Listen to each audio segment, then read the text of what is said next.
Good evening to all of you. आज हम start करने वाले हैं नया topic is going to be a cytoskeleton. Cytoskeleton के बारे में कुछ इंपॉर्टेंट एस्पेक्ट आज हम जानेंगे। तो सबसे पहले स्टार्ट करते हैं यहाँ पे साइटोस्केलेटन के कुछ बेसिक पॉइंट्स के बारे में। तो साइटोस्केलेटन में आप सबसे पहले देखेंगे cytoskeleton found in cytosol. Cytoskeleton कहाँ देखने को मिलता है? साइटोसोल। यहाँ पे बच्चे जनरली कंफ्यूज रहते हैं दो चीज़ों को लेकर, साइटोसोल एंड साइटोप्लाज्म को लेकर। दोनों ही चीज़ों में बहुत अंतर होता है। साइटोसोल जो होता है वो एक ऐसी प्रॉपर्टी है बेटा, साइटोसोल की अगर हम बात करें तो साइटोसोल में से अगर हम बात करने वाले हैं तो उसमें जो सेल ऑर्गेनल होंगे वो नहीं होंगे। कुल मिलाकर अगर हम साइटोप्लाज्म की बात करते हैं तो साइटोप्लाज्म के अंदर सेल ऑर्गेनल इन्वॉल्व होते हैं, लेकिन साइटोसोल के अंदर सेल ऑर्गेनल इन्वॉल्व नहीं होते हैं। तो ये बेसिक पॉइंट आपको दिमाग में रखना है। तो साइटोस्केलेटन जो होता है वो साइटोसोल में देखने को मिलता है। आप इसको हाइलोप्लाज्म भी बोल सकते हैं।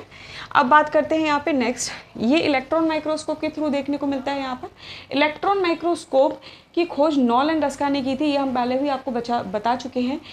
आप दिमाग में सिर्फ इतना रखिएगा बेटा, जितने भी सेल ऑर्गेनल होते हैं ना वो बिना ईएम के यानी कि इलेक्ट्रॉन माइक्रोस्कोप के देखना पॉसिबल नहीं है, ठीक है। आफ्टर दैट हम पॉइंट पे बात करने वाले हैं प्रोटेनियस स्ट्रक्चर। साइटोस्केलेटन एक प्रोटेनियस स्ट्रक्चर होता है। प्रोटेनियस स्ट्रक्चर होता है बेटा, ये क्वेश्चन बहुत बार पूछा गया है, तो एग्जामिनेशन पॉइंट ऑफ व्यू से ये इंपॉर्टेंट है। अब बात करते हैं यहाँ पे साइटोस्केलेटन को 3 पार्ट में डिवाइड कर सकते हैं। फॉर ईज ऑफ स्टडी हम क्या कर सकते हैं, यहाँ पर साइटोस्केलेटन को माइक्रोट्यूब्यूल, माइक्रोफिलामेंट, इंटरमीडिएट में डिवाइडेड किया गया है, इंटरमीडिएट फिलामेंट में। तो हम सबसे पहले बात करने जा रहे हैं यहाँ पर माइक्रोट्यूब्यूल की।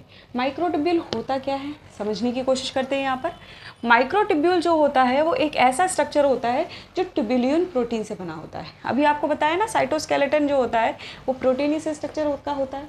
तो जो माइक्रोट्यूब्यूल के अंदर स्ट्रक्चर देखने को मिल रहा है it going to be tubulin protein. Tubulin protein को हम अल्फा ट्यूबुलिन और बीटा ट्यूबुलिन में क्या करते हैं, डिवाइड करते हैं। यहाँ पे अल्फ़ा प्रोटीन और अल्फ़ा ट्यूबुलिन प्रोटीन और बीटा ट्यूबुलिन प्रोटीन जो होती है, अगर हम उसको पॉलीमराइज करके देखेंगे, देखिए ये क्या है, ये मोनोमेरिक यूनिट है।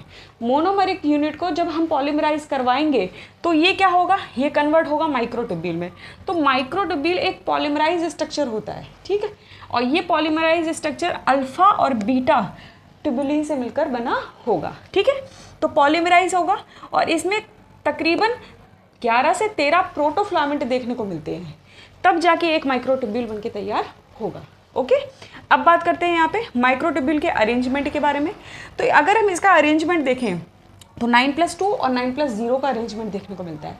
ये 9+2 और 9+0 अरेंजमेंट क्या होता है समझने की कोशिश करते हैं। देखिए यहाँ पर आपको एक स्ट्रक्चर बना हुआ नज़र आ रहा है। इस स्ट्रक्चर में आपको इस तरीके से ये प्रोटीन का अरेंजमेंट दिखाई दे रहा है। पेरीफेरी की तरफ जितनी भी प्रोटीन होती हैं वो डबलेट फॉर्म में होंगी in case of 9+2 arrangement. Okay, तो यहाँ पे 9+2 अरेंजमेंट में जो प्रोटीन्स देखने को मिलती हैं ये ट्यूबुलिन प्रोटीन पेरीफेरी की साइड में होंगी और ये टोटल 9 होंगी, ठीक है ना। फॉर एग्जांपल 1 2 3 4 5 6 7 8 9 और बीच में क्या है, यहाँ पर आपको 2 का अरेंजमेंट देखने को मिल रहा है, 1 2। तो 2 प्रोटीन देखने को मिल रही है, यहाँ पे डबलेट फॉर्म में देखने को मिल रही हैं। तो याद रखिएगा माइक्रोट्यूब्यूल का अरेंजमेंट जो होता है वो इस तरीके का होता है। 9+2 अरेंजमेंट की बात हो रही है यहाँ पर, और जनरली 9+2 अरेंजमेंट कहाँ देखने को मिल रहा है, सीलिया और फ्लैजिला के अंदर देखने को मिलता है।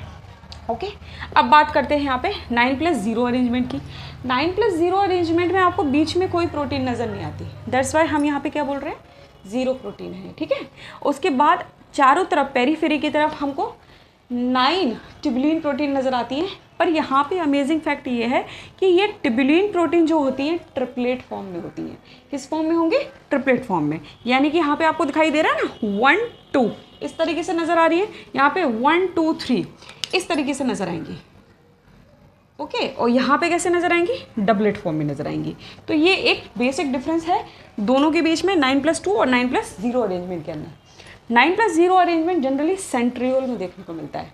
बेटा याद रखिएगा, सेंट्रियोल अगर नहीं होगा तो सेल का डिवाइड होना बहुत मुश्किल है, सेल डिवाइड नहीं कर पाएगी। तो सेंट्रियोल, और सेंट्रियोल की एक खास बात ये भी है कि सिर्फ और सिर्फ एनिमल सेल के अंदर देखने को मिलता है, प्लांट सेल के अंदर देखने को नहीं मिलेगा। तो याद रखिएगा सेंट्रियोल सिर्फ और सिर्फ एनिमल सेल के अंदर देखने को मिलता है। 9+0 अरेंजमेंट अभी आपको बताया क्या होता है, ये याद रखेंगे। आफ्टर दैट हम बात करने वाले माइक्रोफिलामेंट की। माइक्रोफिलामेंट क्या होता है, ये जनरली लॉन्ग फिलामेंट होते हैं, मतलब इनसे भी लंबे होते हैं, माइक्रोट्यूब्यूल से भी लंबे फिलामेंट होते हैं माइक्रोफिलामेंट। ये बने होते हैं कॉन्ट्रैक्टाइल प्रोटीन के। अब कॉन्ट्रैक्टाइल प्रोटीन आप पढ़ोगे कहाँ, ये आप पढ़ोगे लोकोमोशन एंड मूवमेंट वाला चैप्टर होगा, वहाँ पे आप जब मसल पढ़ोगे तो वहाँ पे आपको पढ़ने को मिलेगा। यहाँ पे अगर हम माइक्रोफिलामेंट की बात करें तो एक्टिन और मायोसिन यहाँ पर एग्जाम्पल है। फॉर एग्जाम्पल अगर हम एक्टिन और मायोसिन की बात कर रहे हैं तो इन दोनों के बीच में स्लाइडिंग मूवमेंट देखने को मिलता है।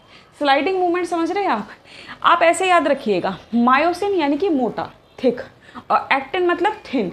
तो जो मायोसिन होता है और उसके ऊपर जो एक्टिन प्रोटीन होती है वो इस तरीके से स्लाइडिंग मूवमेंट करती हुई नज़र आती है, और इस तरीके से हमारा क्या होता है, मसल्स में कॉन्ट्रैक्ट होता है।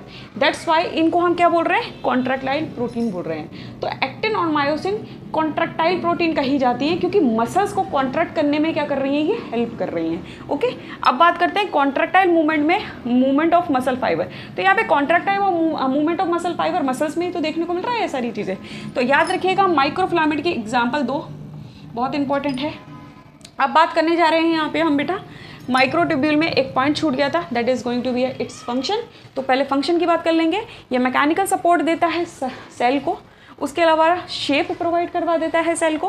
प्रोटोप्लाज्मिक मूवमेंट देखने को मिलता है यहाँ पे। प्रोटोप्लाज्मिक मूवमेंट क्या होता है समझिएगा ज़रा। ये सेल है, सेल के अंदर साइटोस्केलेटन इस तरीके से बिखरा हुआ है, ठीक है। अब यहाँ पर फॉर एग्जाम्पल माइटोकॉन्ड्रिया है, ठीक है, ये माइटोकॉन्ड्रिया है। तो माइटोकॉन्ड्रिया का अगर मूवमेंट होगा ना तो वो इसी की वजह से होगा, माइक्रोट्यूब्यूल की वजह से होता है। तो ये क्या करेंगे, ये प्रोटोप्लाज्मिक मूवमेंट करेंगे और यहाँ माइटोकॉन्ड्रिया क्या करेगा, मूव करता हुआ नजर आता है सेल के अंदर, ठीक है। तो प्रोवाइड करता है क्या, ये शेप भी प्रोवाइड करता है और प्रोटोप्लाज्मिक मूवमेंट नजर आता है। अगर माइटोकॉन्ड्रिया को यहाँ से वहाँ जाना है ना तो उसके लिए रिस्पॉन्सिबल कौन है, साइटोस्केलेटन में ये दिखाई दे रहा है आपको माइक्रोट्यूब्यूल, ये इंपॉर्टेंट है। सीलिया एंड फ्लैजिला का मूवमेंट देखने को मिलता है यहाँ पर। तो अभी बताया 9+2 अरेंजमेंट सीलिया और फ्लैजिला जो होते हैं वहाँ देखने को मिलता है, जबकि 9+0 में सेंट्रियोल देखने को मिलता है। लास्ट आपका बचता है इंटरमीडिएट फिलामेंट। इंटरमीडिएट फिलामेंट वो फिलामेंट होते हैं जो जनरली कैरेटिन प्रोटीन में देखने को मिलते हैं, हार्ड प्रोटीन्स के अंदर देखने को मिलते हैं। तो आप इसमें सिर्फ इतना ही याद रखिएगा, ये कैरेटिन प्रोटीन में देखने को मिलता है, ठीक है। आई होप साइटोस्केलेटन से रिलेटेड आपकी जितनी भी क्वेरीज हैं वो सॉल्व हो गई होंगी, और अगर नहीं हुई है तो आप कमेंट सेक्शन में लिख कर भेजिएगा, हम पूरी कोशिश करेंगे इनको सॉल्व करने के लिए। Thank you.